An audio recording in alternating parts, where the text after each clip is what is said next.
you seem to enjoy them.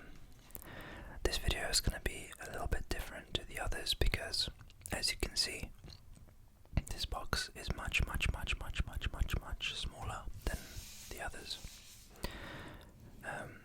And as you would expect, and you probably saw from the thumbnail, my collection is much smaller now. It's been a very strange year for me in watch collecting. I think I maybe lost some of the burning desire for it, and part of the reason for that is this watch. It's basically killed most of the other watches that I had in my collection, because whenever I would go to wear them, I would look at that and think, this is more me, this is what I like. I like the weight, I like the feel, I love the brand.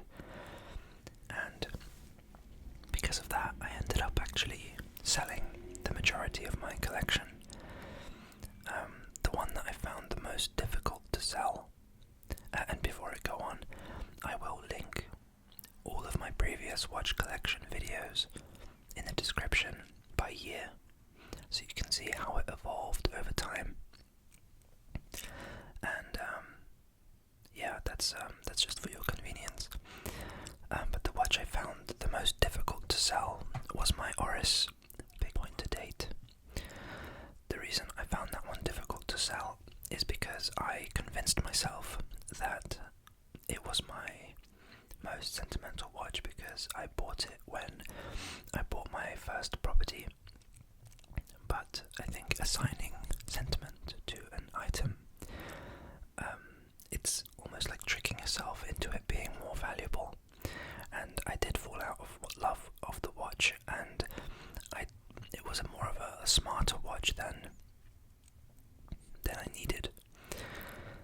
So when I had this one, it was the same story, where I just wanted to wear this. I didn't want to wear anything else. And the Oris, whilst I love the design, I just wasn't wearing it. And I really didn't like having that many watches when all I really wanted to do is wear one, so it just didn't make sense to have such a big collection anymore. I also, my interest in other areas grew, and I kind of wanted to fund those interest areas. So, again, selling the collection made sense even from that perspective. This is the Zin 556i. It's a very nice watch. I have the newest possible H-Link bracelet from Zin, which features a deployment clasp with on-the-fly adjustment. It's a really solid bracelet. I think it's the main bracelet, most popular bracelet for this watch.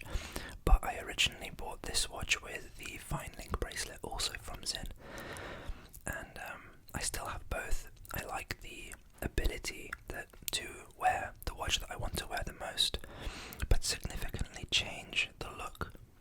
With this one, it's much more tooly, which is much more my preference and much more in line with what I will need to wear. Whereas the Fine Link is a bit more smart, I would say. This watch I have tested thoroughly. I'm not sure if the camera is picking up. Probably is actually.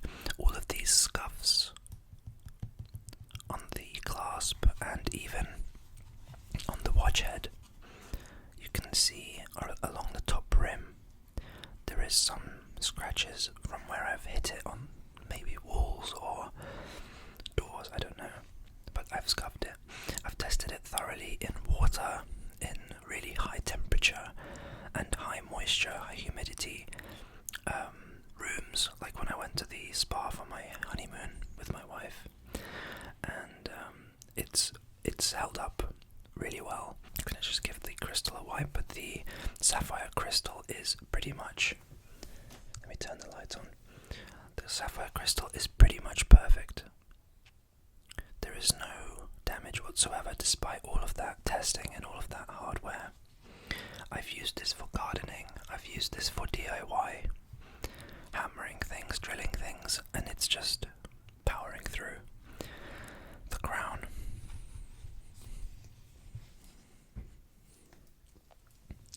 The crown is very solid, very convincing, and the winding, it's a Salita movement.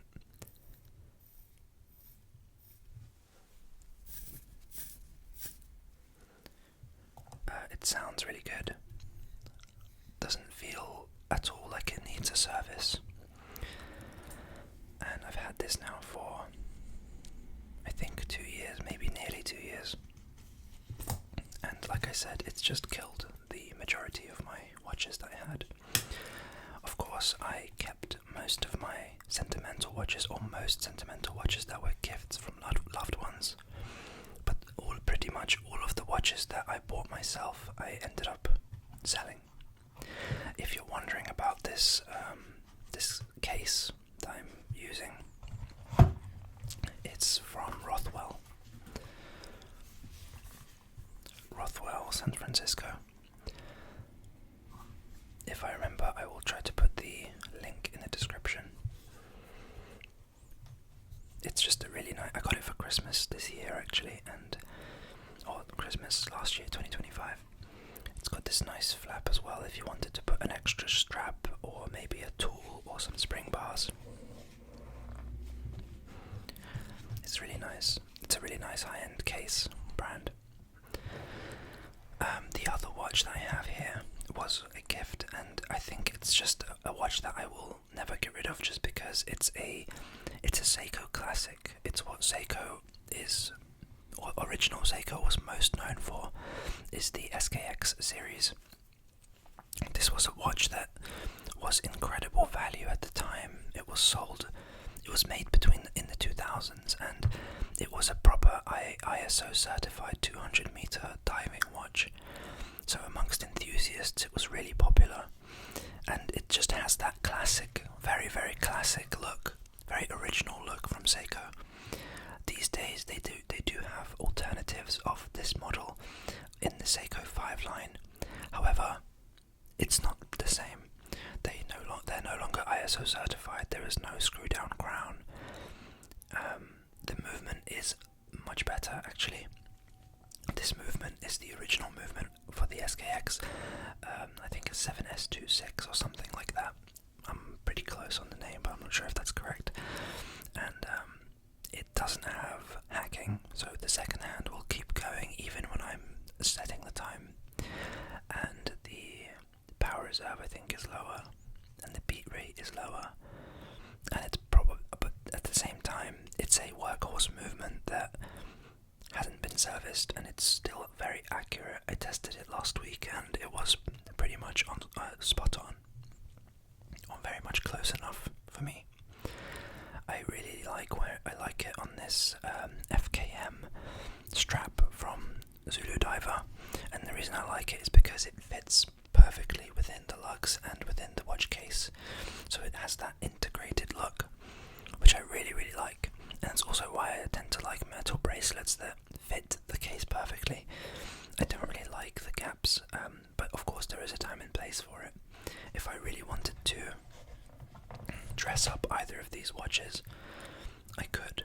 I actually have a metal bracelet for this watch from a brand called Miltat that make really good aftermarket straps for most Seiko lines. And the Zin, like I said, I have two of the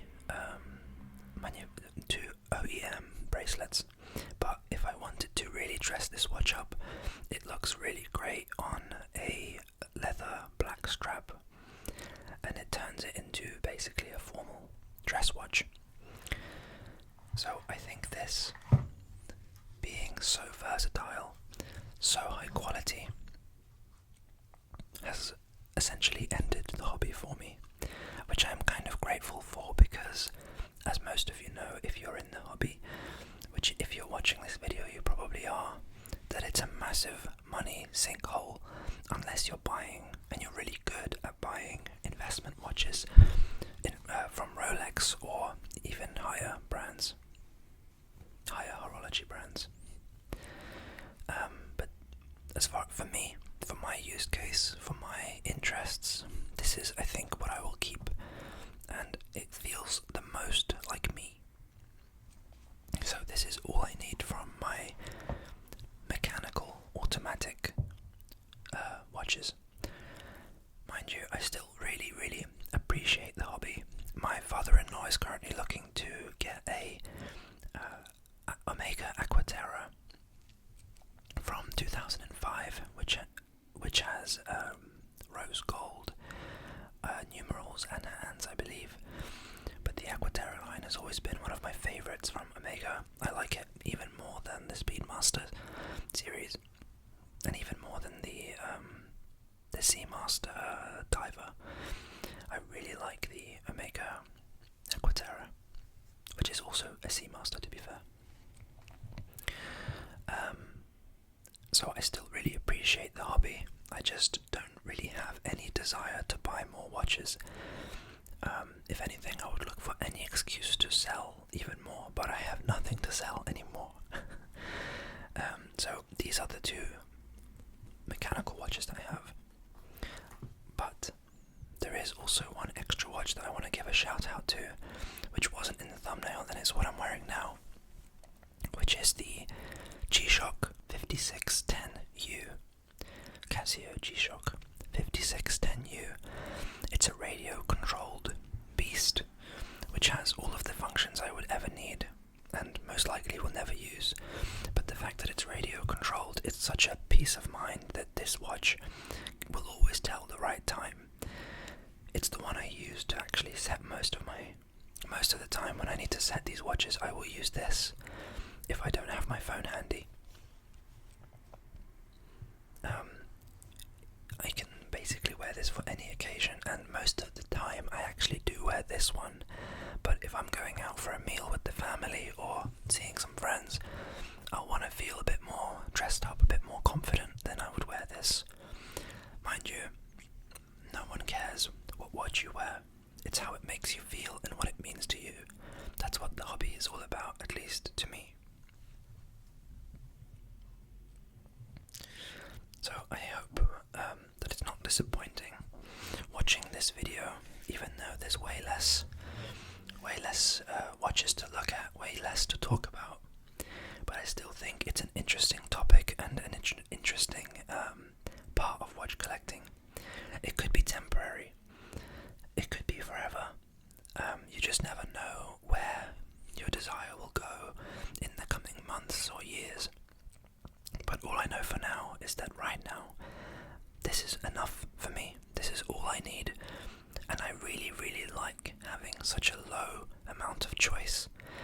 I really didn't like when I had nearly 10 watches. I didn't really know what I wanted to wear. And in those times, I was just like, okay, I don't want to think about it. I just want to pick up the thing I actually want to wear, which is this. So hopefully I've explained well my decision process and explained well how my collection evolved into this. I hope it's been enjoyable and or relaxing. So thank you so much for watching. This is a shorter video than usual. But anyway, I hope that you've enjoyed it. I will see you in